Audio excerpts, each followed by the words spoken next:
Session of Byju's classes.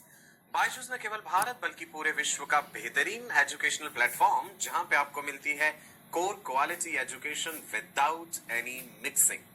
मैं आपका अपना डॉक्टर सचिन कपूर एक बार फिर से आपके सामने हूं जी, एक और बेहतरीन सेशन लेकर के। चैप्टर चल रहा है हमारा human reproduction. Step by step हम आगे बढ़ते गए। पहले हमने मेल रिप्रोडक्टिव सिस्टम डिस्कस करा जिसमें स्पर्म प्रोडक्शन, स्पर्मेटोजेनेसिस के बारे में पढ़ा।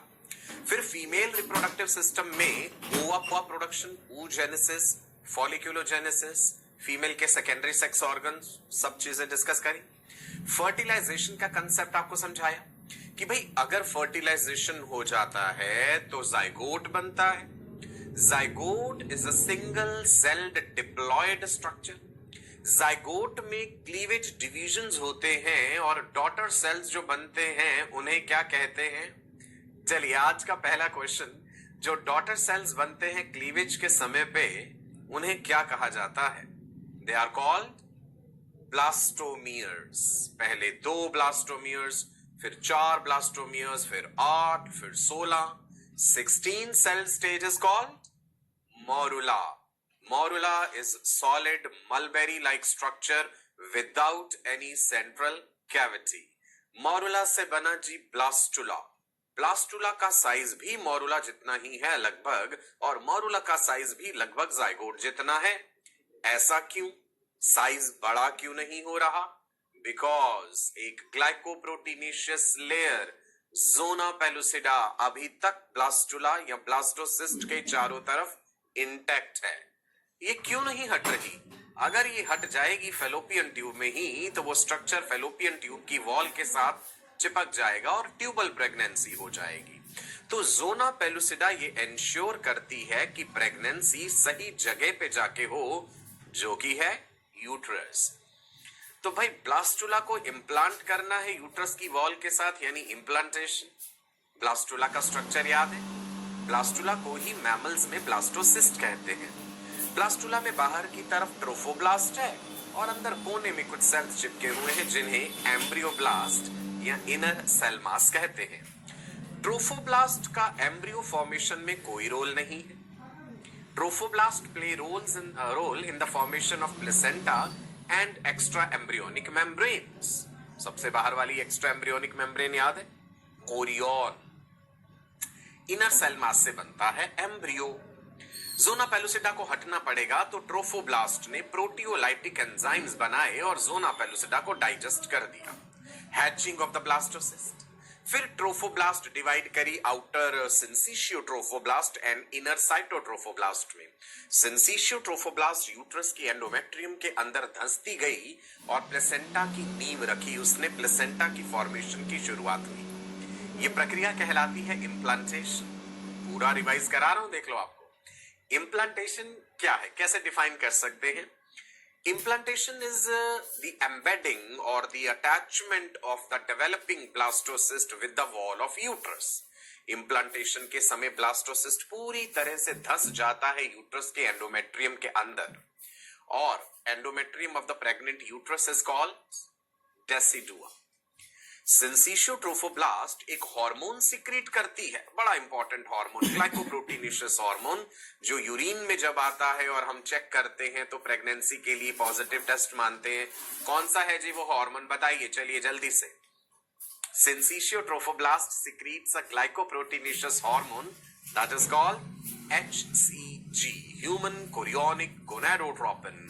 ब्लड सर्कुलेशन के थ्रू ये ओवरी में पड़े हुए कॉर्पस ल्यूटियम तक जाएगा और कॉर्पस ल्यूटियम से कहेगा भाई तुम बने रहो, प्रेगनेंसी हो चुकी है, राइट? और कॉर्पस ल्यूटियम कहेगा भाई ठीक है, तुमने मुझे मैसेज दे दिया, अब मैं 3 महीने तक जो है लगातार प्रोजेस्टेरॉन सिक्रीट करूंगा। Progesterone is most important pregnancy maintaining hormone, जो यूट्रस को कॉन्ट्रैक्ट नहीं होने देगा। तो इस तरह से प्रेगनेंसी कंटिन्यू हुई। फिर हमने देखा भाई ह्यूमन प्रेगनेंसी 40 वीक्स तक लास्ट करती है, जिसमें 3 ट्राइमेस्टर में हमने बांटा। हर ट्राइमेस्टर में होने वाले बदलाव हमने समझे। हार्ट बीट कब शुरू हो जाती है, लिम्ब बर्ड्स डेवलप होती हैं, सिर पे बाल आते हैं धीरे धीरे बच्चे के, और उसकी जो है आई मूवमेंट शुरू होता है, सारे चेंजेस हमने पढ़े थे। पार्चुरेशन भी समझा, ट्विन्स के बारे में भी समझा। अब आज मैं आपको क्या समझाने वाला हूं इस सेशन में, जो oocyte रिलीज हुआ, अगर वो फर्टिलाइज नहीं हुआ तो क्या होगा, है ना।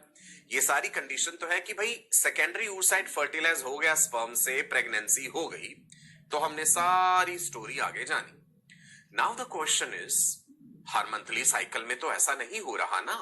ओवरी से रिलीज होने वाला सेकेंडरी oocyte फॉलोपियन ट्यूब में पहुंचता है, 24 घंटे तक, 24 आवर्स तक स्पर्म का इंतजार करता है, और अगर स्पर्म नहीं आते तो उसका अस्तित्व, उसकी आइडेंटिटी वहीं खत्म हो जाती है, फेगोसाइट्स उसे खा जाते हैं, राइट। आज हमने यही जानना है कि अगर कॉपुलेशन नहीं हुआ है, या मान लीजिए कॉपुलेशन हुआ भी है और फर्टिलाइजेशन नहीं हुआ है, तो क्या फ्यूचर है उस सेकेंडरी oocyte का एंड ओवरऑल यूट्रस में हुए सभी बदलाव का।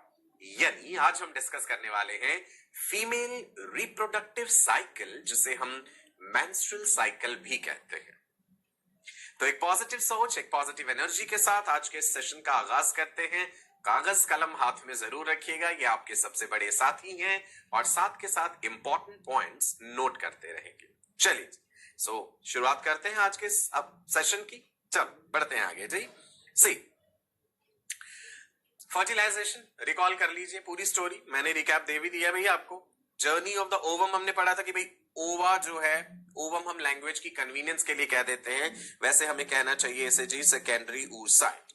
कैसे पहुंचा फेलोपियन ट्यूब में, स्पर्म कैसे पहुंचे, फ्यूजन हुआ ओवा एंड स्पर्म का, कॉर्टिकल ग्रेन्यूल रिएक्शन, सब कुछ हमने पढ़ लिया था ब्लॉक टू पॉलिस पर भी। Now the question is what happens, क्या होगा when there is no copulation or when there is no fertilization। दोनों बातें मैंने लिखी हैं। कॉपुलेशन या सेक्सुअल इंटरकोर्स हो जाने के बाद भी कोई गारंटी नहीं है कि भाई फर्टिलाइजेशन होगा ही होगा, है ना, ये कोई जरूरी नहीं होता। Every copulatory act does not result in pregnancy. एक पूरे मेंस्ट्रुअल साइकिल में एक फीमेल के प्रेग्नेंट होने के चांसेस कब है? ओवुलेशन के दिनों के आसपास, जब उसका फर्टाइल पीरियड है, तभी तो है चांसेस, है ना। आज हम डिस्कस करेंगे कि भाई इस oocyte का भविष्य क्या होगा अगर स्पर्म प्रेजेंट नहीं है, या अगर प्रेजेंट भी है और फर्टिलाइजेशन नहीं हुआ है तो क्या होगा। तो होगा जी मेंस्ट्रुएशन, जिसे हम मेंस्ट्रुअल ब्लीडिंग या पीरियड्स भी कह देते हैं।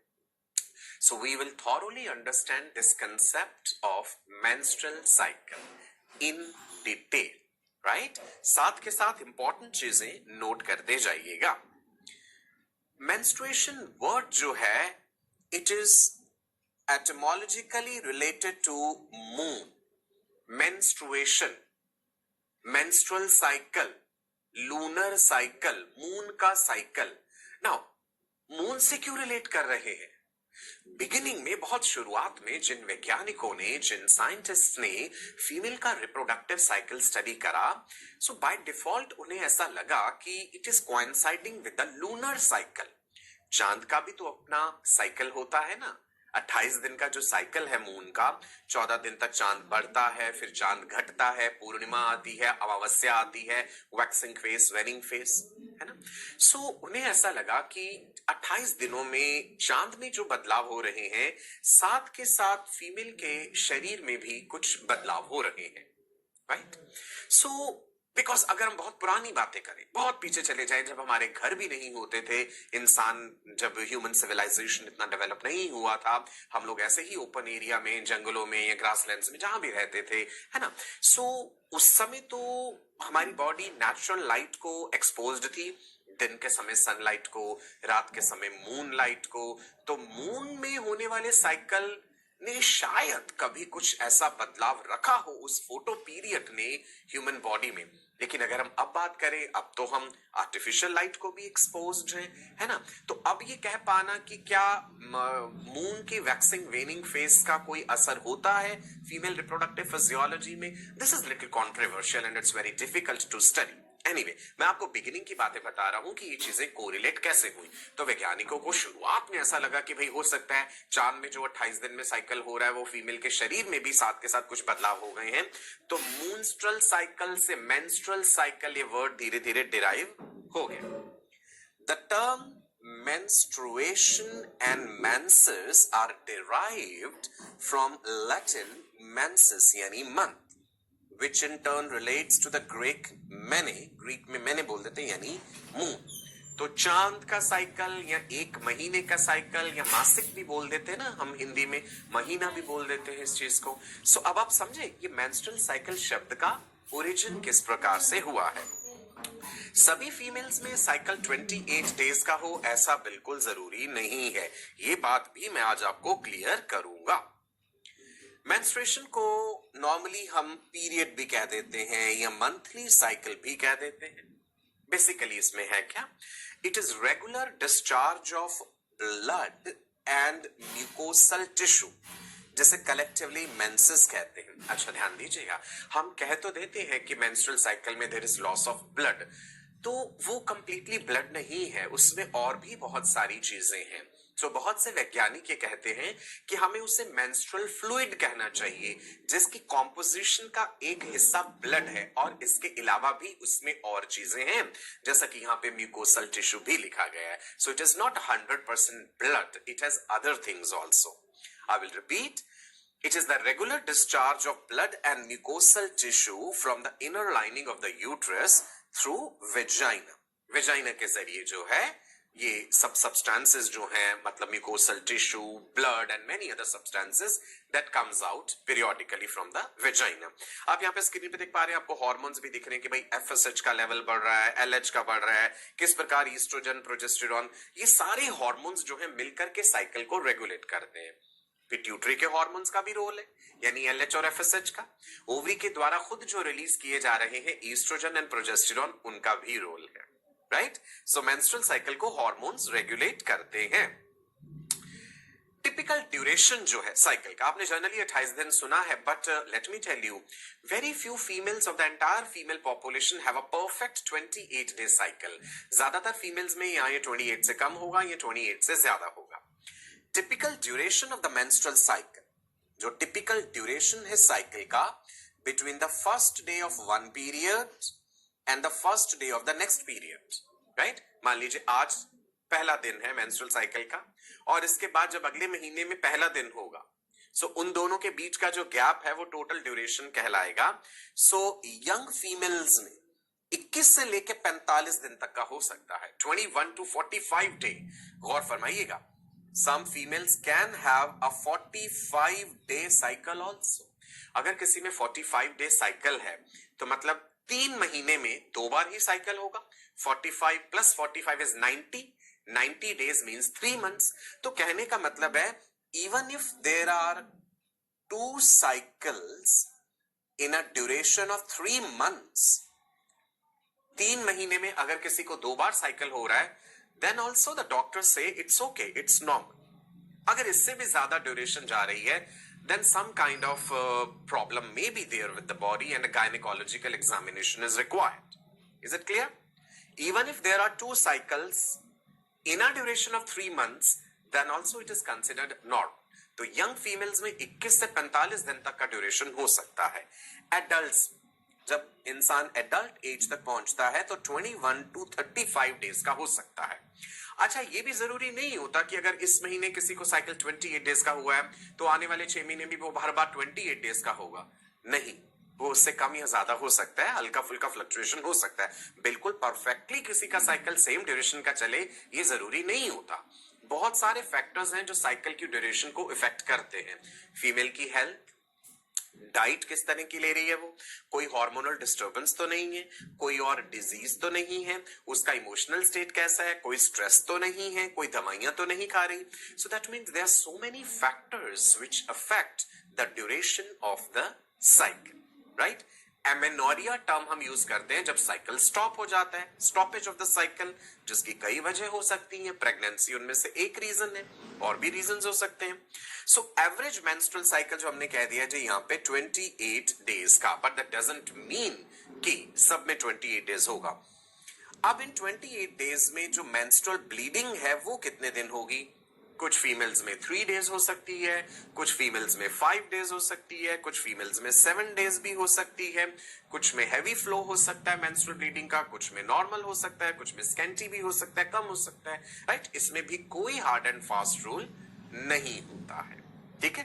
कितना अमाउंट लॉस हो जाता है ब्लड का, that also varies. It can be as less as 40 ml, it can be as high as 150 ml also in some females. 40 से लेके 150 ml तक ब्लड लॉस भी हो सकता है इन 3 से 7 दिनों में। ओके, चलो आगे बढ़ते हैं।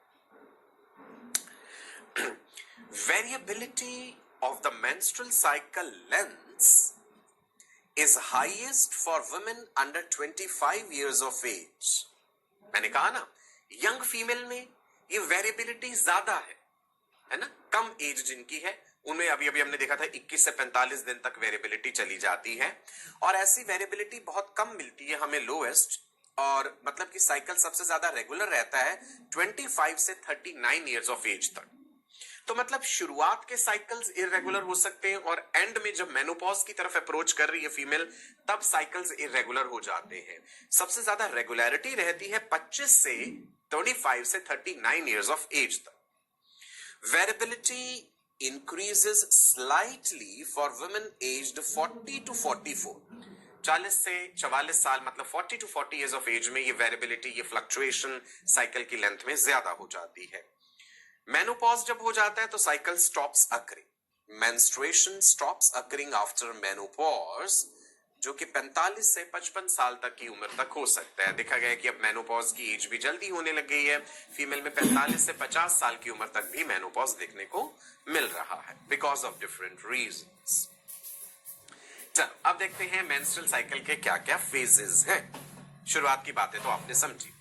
जब साइकिल शुरू होता है प्यूबर्टी के टाइम पे, मैंने कहा था कि गर्ल्स में प्यूबर्टी जल्दी हो जाती है, 10 से 12 साल की उम्र में साइकिल शुरू हो जाता है, उसे मिनार्क कहते हैं। Beginning of the cycle is menarche, MENARCHE, menarche, beginning of the cycle, 10 से 12 साल की उम्र।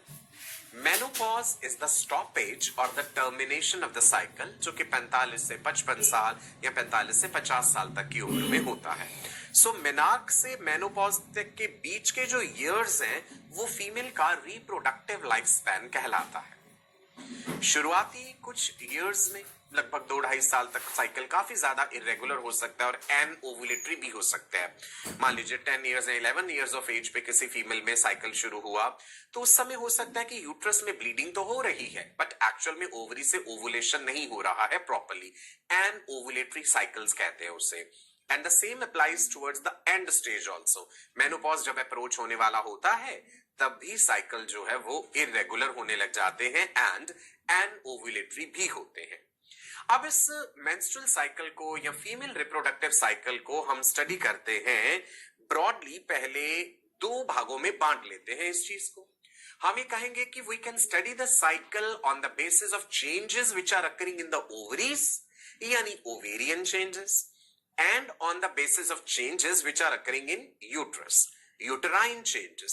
कहने का मतलब है कि इन्हीं 28 दिनों में यूट्रस में भी बदलाव हो रहे हैं और इन्हीं 28 दिनों में ओवरीज में भी बदलाव हो रहे हैं। ठीक है जी। सो assuming that a typical cycle duration is 28 days, अगर हमने 28 days ले लिया, so we can divide the menstrual cycle into following phases। मतलब ओवरी में होने वाले बदलाव एंड यूट्रस में होने वाले बदलाव।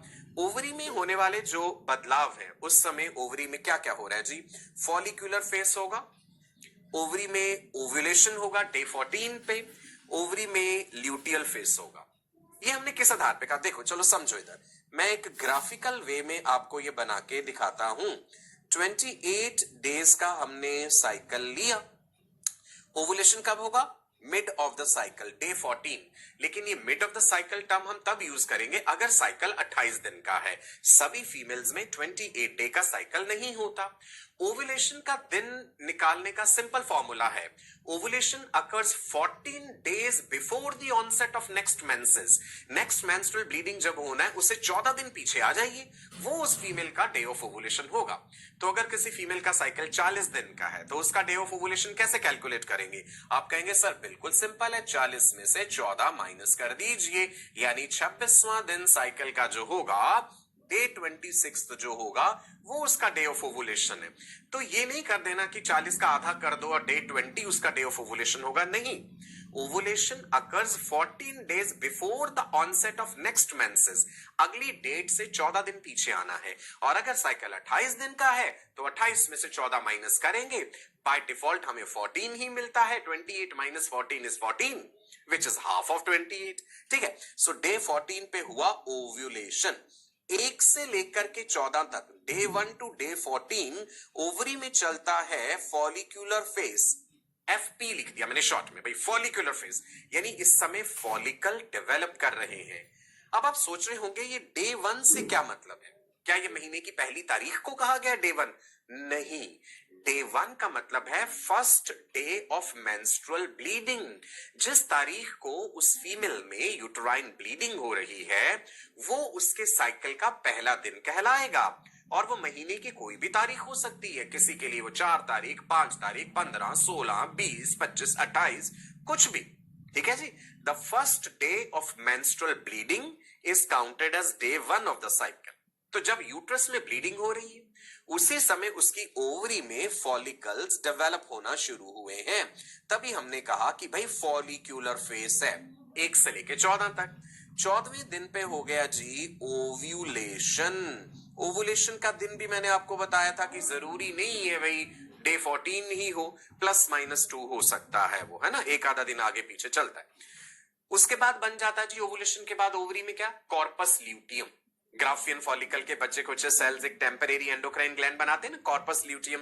तो डे 14 से डे 28 तक ओवरी में चलता है ल्यूटियल फेस, क्योंकि उस समय ओवरी में एक येलोइश कलर का स्ट्रक्चर कॉर्पस ल्यूटियम बना हुआ है, राइट।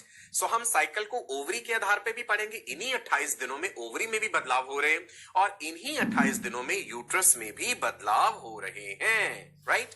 सो यूट्रस में होने वाले जो बदलाव हैं उसके आधार पे कौन कौन से फेजेस हैं, यूट्रस में होने वाले बदलाव जो हैं उसके आधार पे भी हमारे पास जो फेजेस हैं वो हैं 3, menstrual phase, proliferative phase, secretory phase.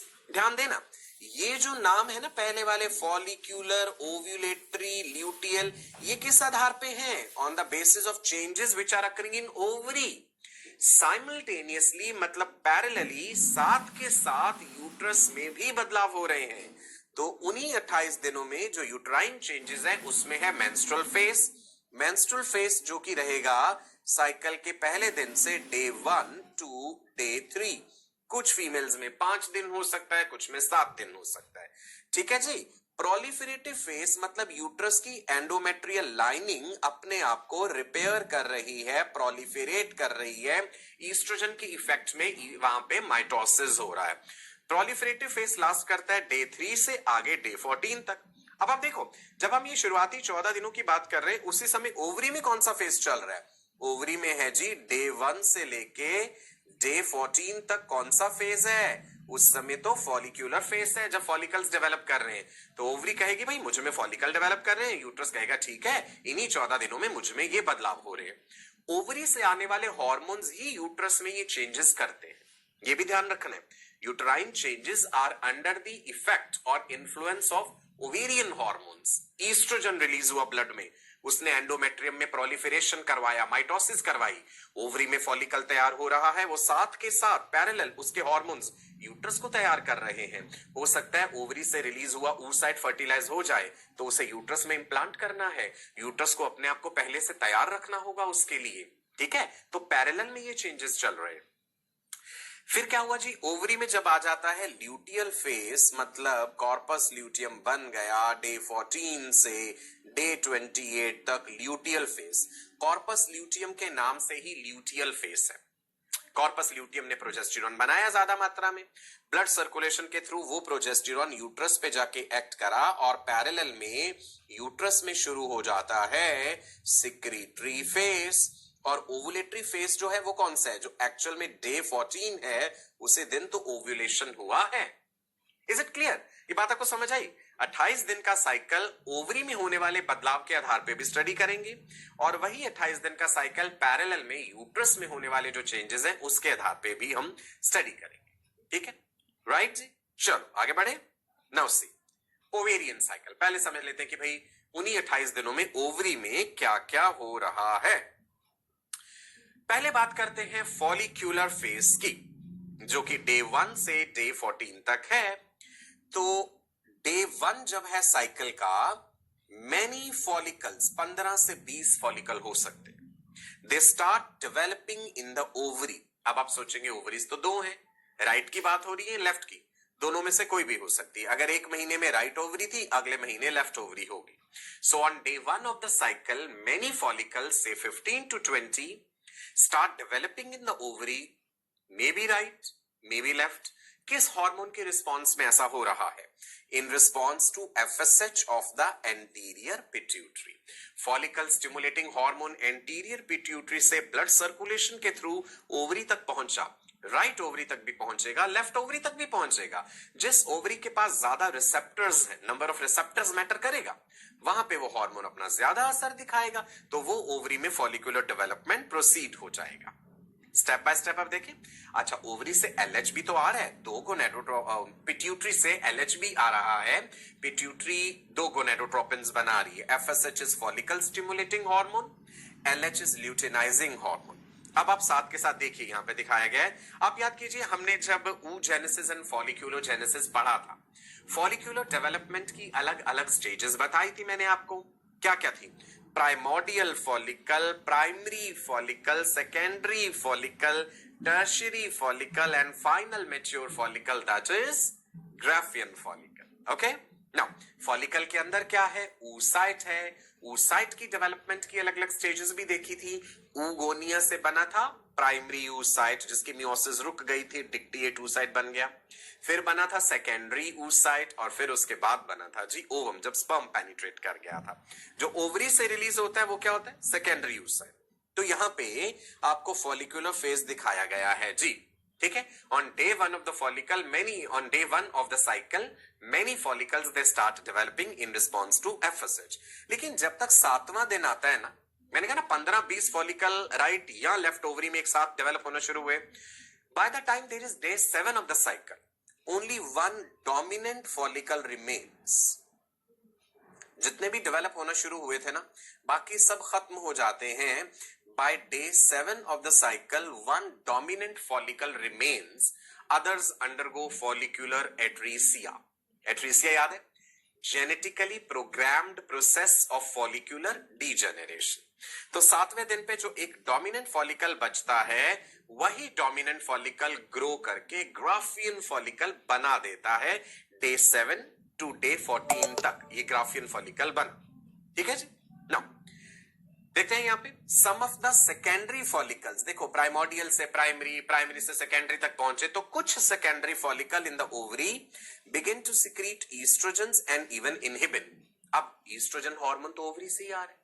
Oestrogen कौन सिक्रीट कर रहा है? फॉलिकल के सेल्स ही तो सिक्रीट कर रहे हैं। फॉलिकल का पूरा स्ट्रक्चर याद कर लीजिए। सबसे बाहर थीका एक्सटर्ना लेयर थी, फाइब्रस एंड एवेस्कुलर। उसके नीचे थीका इंटरना थी, ग्लैंड्यूलर एंड वेस्कुलर। मैंने बताया था जो LH हार्मोन होता है वो एक्ट करता है कौन सी लेयर पे? फॉलिकल की theca interna, which is glandular and vascular. Theca interna इसके रिस्पॉन्स में बनाती है androgens, male sex hormones. Androgens diffuse कर जाते हैं ग्रेनुलोसा सेल्स में। ग्रेनुलोसा सेल्स का एरोमेटेस एंजाइम एंड्रोजन्स को कन्वर्ट कर देता है फीमेल सेक्स हार्मोन्स में, यानी ईस्ट्रोजन्स में। तो ओवरी में पहले मेल सेक्स हार्मोन्स बनते हैं एंड्रोजन्स, ग्रेनुलोसा सेल्स में ये कन्वर्ट हो जाते हैं ईस्ट्रोजन्स में। तो भाई डेवलपिंग फॉलिकल की ग्रेनुलोसा सेल्स ने ईस्ट्रोजन भी बनाया और इनहिबिन भी बना रहे हैं साथ साथ। जब छठा सातवां दिन आ जाता है साइकिल का, जैसा कि मैंने कहा, single secondary follicle in one of the two ovaries has outgrown all the others to become dominant follicle. I told you one dominant follicle remains. ये डोमिनेंट फॉलिकल कहेगा कि अब मैं ही ग्राफियन फॉलिकल बनाऊंगा. Rare of the rare cases में कई बार दो डोमिनेंट फॉलिकल भी हो सकते, दोनों एक ही ओवरी में, या एक राइट में और एक लेफ्ट में हो सकता है, ऐसा भी. नाउ फॉलिकुलर फेस में हॉर्मोन्स का लेवल देखते हैं कि भाई ईस्ट्रोजन बढ़ रहा है एंड इनहिबिन जो कि डोमिनेंट फॉलिकल सिक्रीट कर रहे हैं, ये कम कर देते हैं एफएसएच का लेवल. आप देखेंगे जैसे जैसे ईस्ट्रोजन प्रोजेस्टेरोन बढ़ा, राइट, प्रोजेस्टेरोन भी आगे बढ़ेगा. देखेंगे ईस्ट्रोजन बढ़ रहा है, हल्का हल्का जब इंक्रीज हो रहा है तो वो एफएसएच को ज्यादा नहीं बढ़ने देगा. लेकिन जब ईस्ट्रोजन खुद एक सर्टेन लेवल क्रॉस कर जाएगा, ओवुलेशन से कुछ दिन पहले ना ईस्ट्रोजन का पीक भी आता है, जब ईस्ट्रोजन ने एक सर्टेन थ्रेशोल्ड लेवल क्रॉस करा तब वो एक पॉजिटिव इफेक्ट देगा पिट्यूटरी को और कहेगा पिट्यूटरी अब तुम ज्यादा एफएसएच बनाओ. तो आप देखेंगे कि यही कारण है ओवुलेशन से पहले आपको एलएच का पीक भी मिलता है, एफएसएच का पीक भी मिलता है, ईस्ट्रोजन का पीक भी मिलता है. तो वहां कंफ्यूज मत होना. ईस्ट्रोजन जब खुद कम डोज में है तो उसने एफएसएच को दबा के रखा है. जब ईस्ट्रोजन ने खुद एक सर्टेन थ्रेशोल्ड लेवल क्रॉस कर लिया तब वो कहेगा पिट्यूटरी भाई अब तुम भी मजे में ज्यादा एफएसएच एलएच बना लो, पॉजिटिव इफेक्ट कर देगा. राइट जी, क्लियर है. सो शुरुआत के दिनों में जब ईस्ट्रोजन बढ़ा तो उसने चालाकी से एफएसएच को कम कर दिया ताकि भाई बाकी फॉलिकल्स और ज्यादा ना डेवलप कर जाएं. सो वही बात लिखी है, it causes other less developed follicles to stop growing and undergo atresia. Follicular atresia, genetically programmed process of follicular degeneration. Clear हुआ जी follicular phase, right? Now, अब एक बात पे ध्यान दीजिएगा. Fraternal यानी non-identical twins या फिर triplets, they result when 2 or 3 secondary follicles become codominant. Generally तो एक ही सेकेंडरी फॉलिकल डोमिनेट करके ग्राफियन बनाएगा, लेकिन रेयर केसेस में जब हमने कहा कि भाई फ्रेटर्नल ट्विंस या नॉन आइडेंटिकल ट्विंस बनते हैं तो दो ओवा रिलीज हुए ना, तो वो दो डोमिनेंट फॉलिकल भी डेवलप हो सकते हैं या ट्रिपलेट भी हो सकते हैं, तीन भी हो सकते हैं. These are later ovulated and fertilized at about the same time. तीनों ग्राफियन फॉलिकल बने और वो ओव्यूलेट हुए और फिर वो फर्टिलाइज हो गए स्पर्म से, जिससे कि ट्विंस का या ट्रिपलेट्स का जन्म होता है. आगे बढ़ते हैं जी फॉलिकुलर फेज में. यहां पे आप इस ब्यूटीफुल सी वीडियो में देख पा रहे हैं कि कैसे ये सेकेंडरी फॉलिकल से ग्राफियन फॉलिकल बना. ओवरी की सरफेस पे एक बल्जिंग इतना बड़ा सा छोटा दिख रहा है ना आपको, बैलून जैसा स्ट्रक्चर, उसके अंदर वो सेकेंडरी ऊसाइट है जो व्हाइट कलर का डॉट आपको दिख रहा है, और फेलोपियन ट्यूब के फिम्ब्रे उसके करीब आ रहे हैं कि अब ये रप्चर होगा, ओव्यूलेट होगा और सेकेंडरी ऊसाइट को पकड़ लेंगे. ये सब फॉलिकुलर फेज में हो रहा है. ठीक है जी.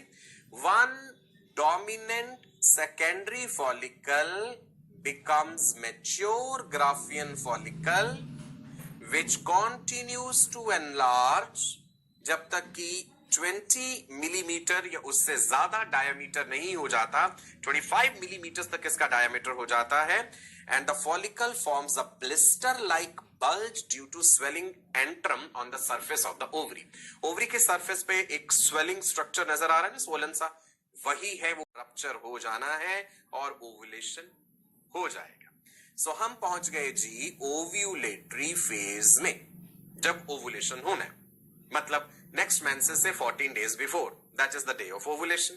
ओवुलेशन के दिनों के आसपास फीमेल का बॉडी टेम्परेचर हल्का सा बढ़ जाता है, तो एक फीमेल स्वयं भी ये जान सकती है कि उसका फर्टाइल पीरियड कौन सा है, डे ऑफ ओवुलेशन कौन सा है. अगर वो रोजाना सुबह जैसे ही मॉर्निंग में नींद खुले और वो उठे और वो थर्मामीटर से अपना बॉडी टेम्परेचर नोट करे और वो रेगुलरली ऐसा कर रही है, डे 1 पे, डे 2 पे, डे 3, 4, 5, वो देखिए फीमेल ऑब्जर्व करेगी कि जब ओवुलेशन के दिन पास आ रहे हैं ना तो शरीर का तापमान हल्का सा बढ़ जाता है, राइट, जिससे कि पता चलता है ओवुलेशन होने वाला है, ये उसका फर्टाइल पीरियड है. लेकिन ये कोई फूल प्रूफ तरीका नहीं है, बिकॉज शरीर का तापमान कई और कारणों से बढ़ सकता है. भाई हल्का खांसी, जुकाम, इन्फेक्शन हो तब भी बॉडी टेम्परेचर इंक्रीज हो जाता है. तो मार्केट में ना ओवुलेशन प्रिडिक्टिंग किट्स भी आती हैं, OPK. Those couples who are planning to have kids, right जो ये चाह रहे हैं, फैमिली प्लान कर रहे हैं, दे वांट बेबी, तो उन्हें उन्हीं दिनों में सेक्सुअल इंटरकोर्स में इंडल्ज होना है जब फीमेल का ओवुलेटरी पीरियड है, जब उसका फर्टाइल पीरियड है। तो इसमें हम क्या करते हैं, फीमेल के यूरिन में एलएच हार्मोन का टेस्ट कर लेते हैं कि भाई एलएच सर्ज के कारण ही ओवुलेशन हुआ है, ब्लड में एलएच का लेवल बड़ा होगा तो वो यूरिन में भी आएगा। तो यूरिन में अगर एलएच का टेस्ट पॉजिटिव आता है दैट मींस उसका ओवुलेशन हो चुका है और ये उसके फर्टाइल दिन है। अगर वो सेक्सुअल इंटरकोर्स में इंडल्ज करती है तो प्रेगनेंसी के चांसेस मैक्सिमम है। इसको वो प्रेगनेंसी डिटेक्टिंग किट से मत कंफ्यूज करना, राइट वो तो हम तब यूज करते हैं जब मेंस्ट्रुअल साइकिल नहीं हुआ, मेंस्ट्रुअल ब्लीडिंग नहीं हुई, शी वांट्स टू कंफर्म कि कहीं प्रेगनेंसी तो नहीं है, कि भाई प्लेसेंटा से एचसीजी हार्मोन तो नहीं आ गया, तो वो एचसीजी को चेक करती है प्रेगनेंसी डिटेक्शन किट्स। ये मैं एलएच के लिए बता रहा हूं, ओवुलेशन प्रेडिक्टिंग किट्स होती है। Is it clear?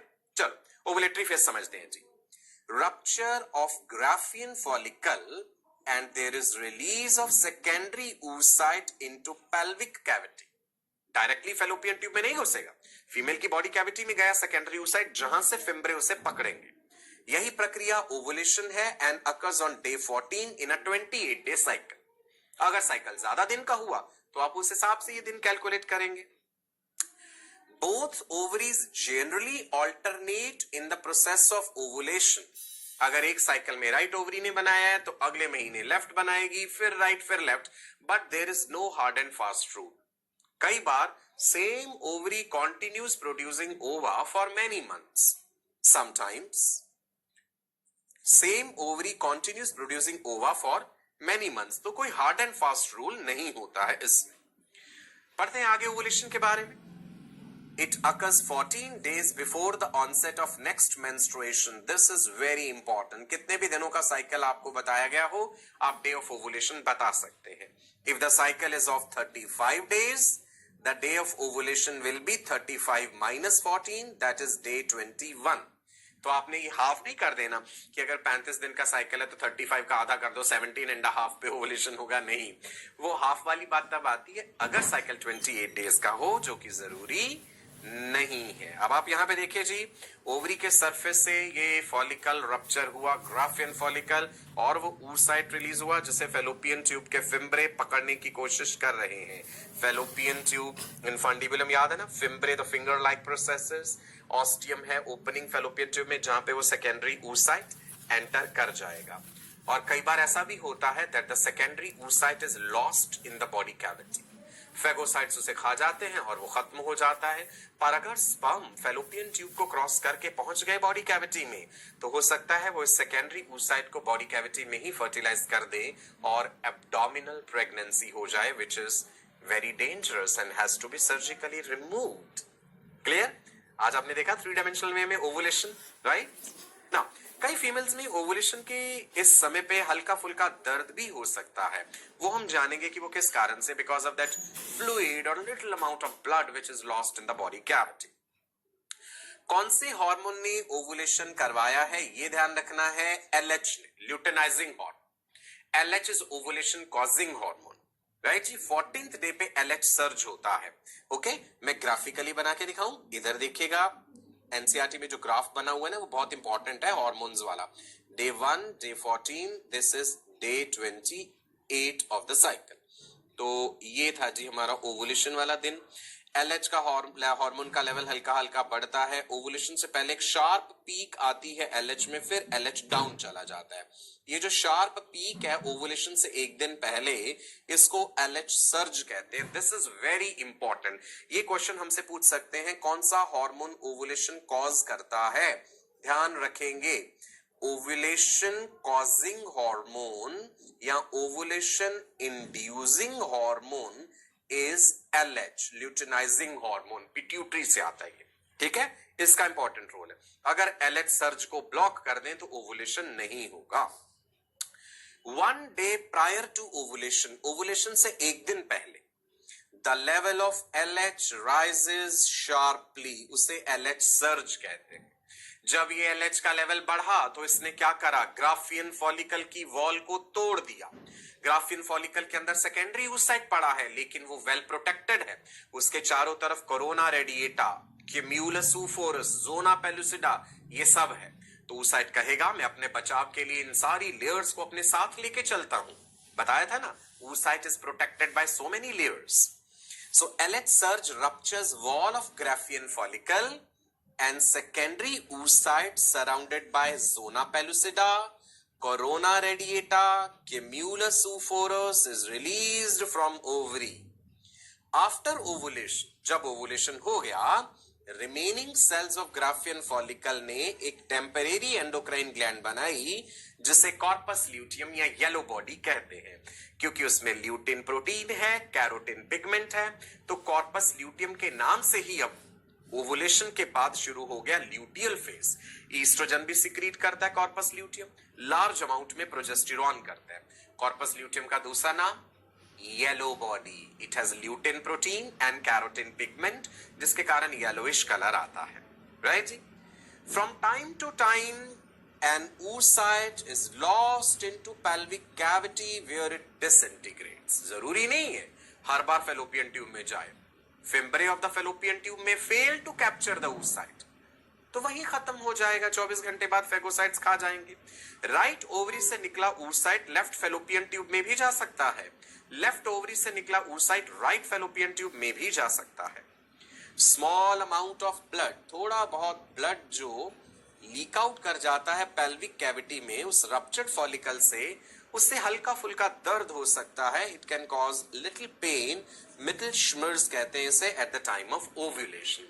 सभी फीमेल्स में हो ये जरूरी नहीं होता ना।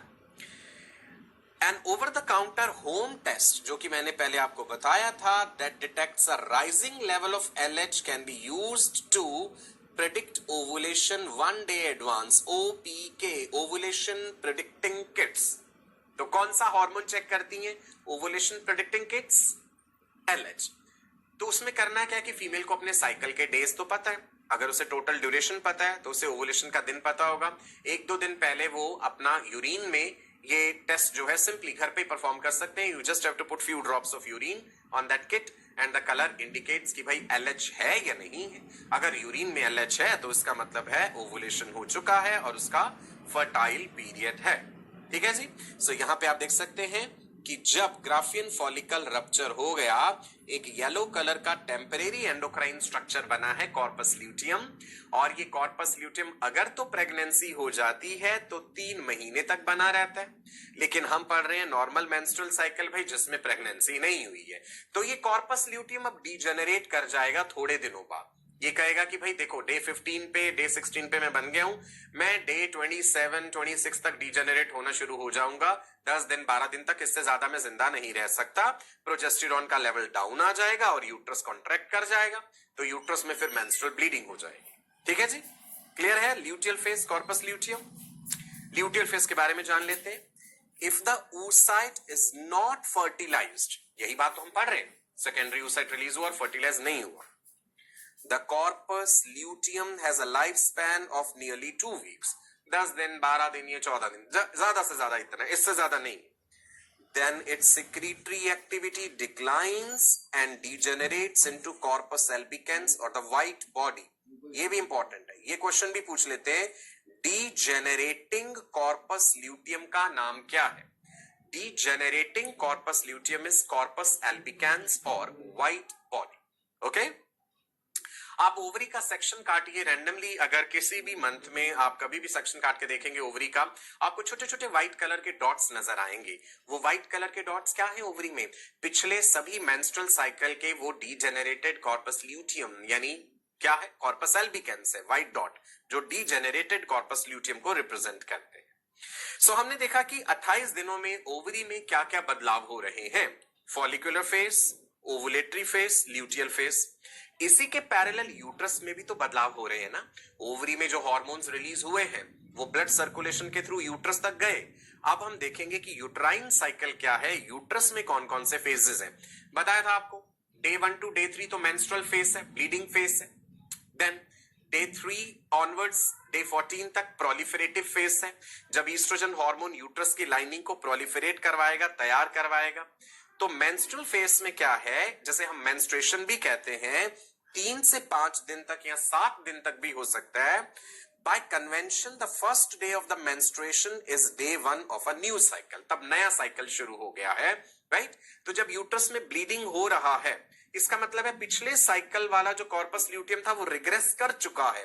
कॉर्पस ल्यूटियम के रिग्रेस करते ही प्रोजेस्टेरॉन डाउन आया है और यूट्रस कॉन्ट्रैक्ट करा है. क्योंकि ये सारी चीज साइक्लिकल वे में हो रही है ना, तो पिछले साइकिल का कॉर्पस ल्यूटियम रिग्रेस करा, प्रोजेस्टेरॉन डाउन आया.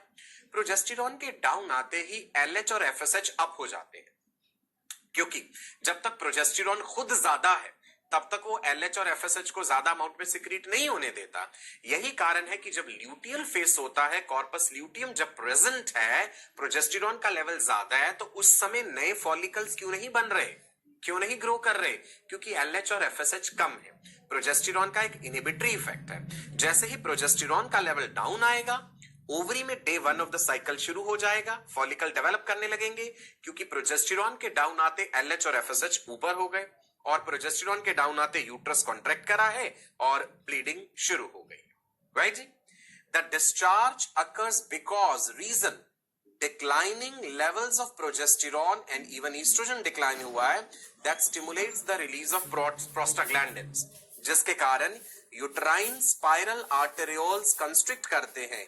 ये स्पाइरल आर्टेरियोल्स मैंने बताए थे जब हमने यूट्रस में ब्लड सप्लाई पढ़ा था. तो आप सादी भाषा में यहां पे याद रखिए, कॉर्पस ल्यूटियम के डीजेनरेट होते ही level of this steroid that is progesterone comes down. Progesterone के डाउन आते ही यूट्रस के स्मूथ मसल्स में कॉन्ट्रैक्शंस होते हैं.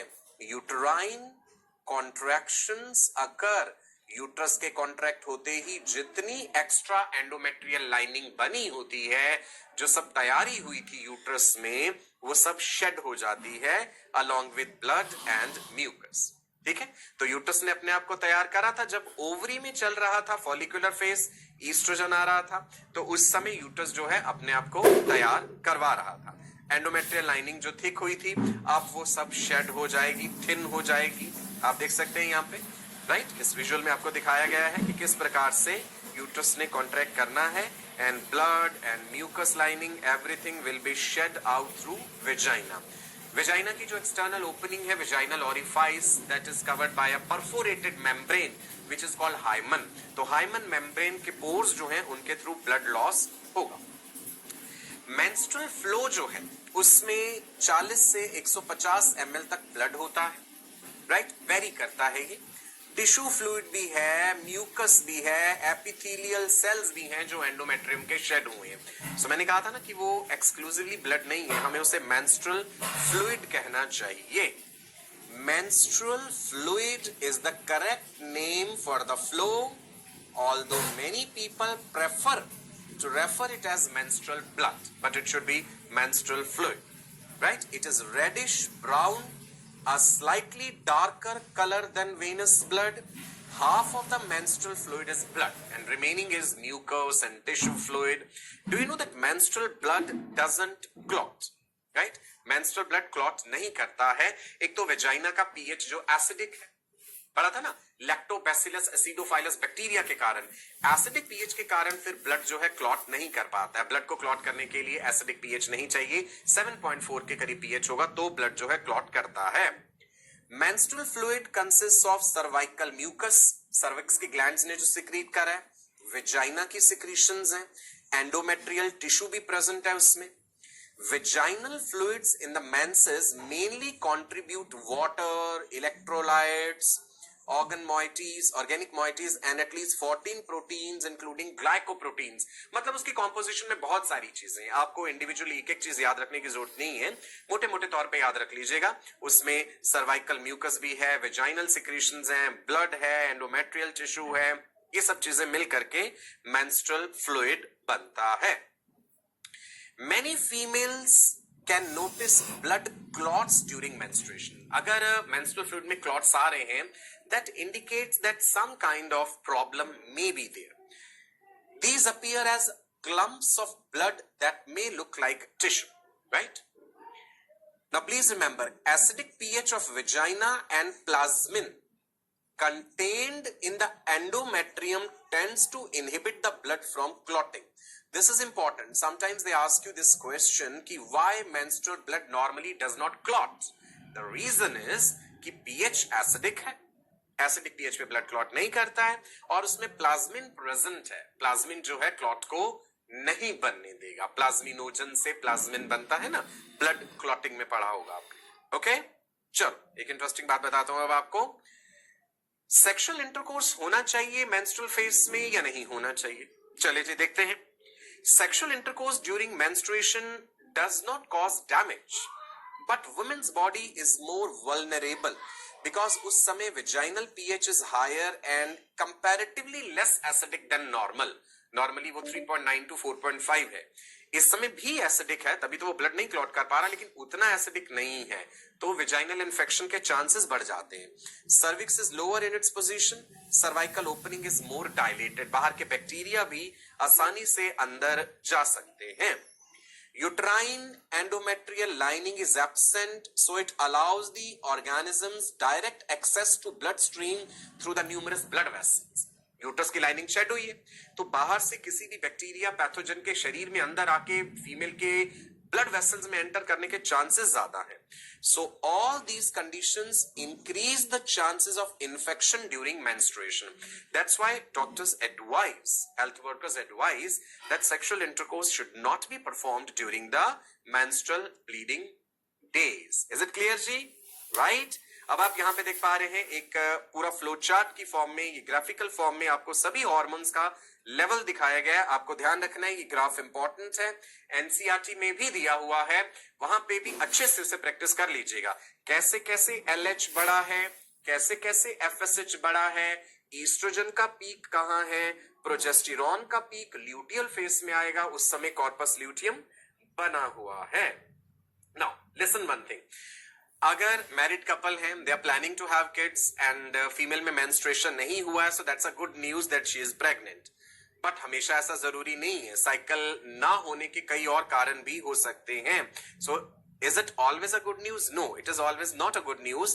The different reasons कि menstrual bleeding नहीं हुआ है, उसके कारण हो सकता है कि बहुत ज्यादा क्रैश डाइटिंग हो रही है, वेट लॉस हुआ है बहुत ज्यादा, या वेट बहुत ज्यादा गेन हो गया है, स्ट्रेस बहुत ज्यादा है, कोई बीमारी है, कोई दवाइयां चल रही हैं, बहुत ज्यादा एक्सरसाइज हो गई है। So there can be different reasons. Amenorrhoea कह देते हैं stoppage of menstruation, right?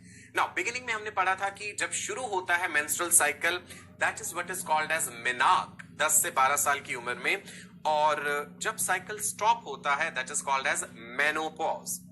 So the onset of menstruation at puberty in the life of a female is menarche, okay, and menopause is stoppage. Amenorrhoea term याद रखना। एक dysmenorrhoea भी होता है, painful menstruation. Amenorrhoea होता है lack of periods when doesn't occur by the age 15 or have not occurred in the last 90 days. तो amenorrhoea देखिए 15 साल तक की उम्र में भी अगर किसी में प्यूबर्टी नहीं हुई है तो हम कहेंगे फीमेल एमेनोरिक है। या फिर एक रेगुलरली मेंस्ट्रुएटिंग फीमेल में 90 दिन तक भी साइकिल नहीं हुआ है, 90 डेज तक, then also will say that she is amenorrhoeic. Reasons अलग अलग हो सकते हैं, ठीक है। सो मेनार्क क्या बताया था? Beginning of the menstrual cycle which begins between 12 to 15 हो सकता है, और अब जनरली देखा गया है कि बच्चों में सेक्सुअल मैच्योरिटी जल्दी हो रही है 10 to 12 years of age पे, and it may occasionally start as early as 8, right? 8 साल की उम्र में भी साइकिल कुछ फीमेल्स में शुरू हो सकता है, and still we consider this as normal. Puberty जल्दी होने के कई कारण हैं, न्यूट्रिशनल स्टैंडर्ड्स इंप्रूव हुए हैं अब पहले के कंपैरिजन में। Menopause is the ceasing of the menstruation in the old age. बढ़ती उम्र के साथ साइकिल जब स्टॉप हो जाता है, that is what is menopause. अच्छा, let me tell you one thing कि menstrual cycle सिर्फ humans में नहीं है, menstrual cycle primates में है, because non primates में estrous cycle था।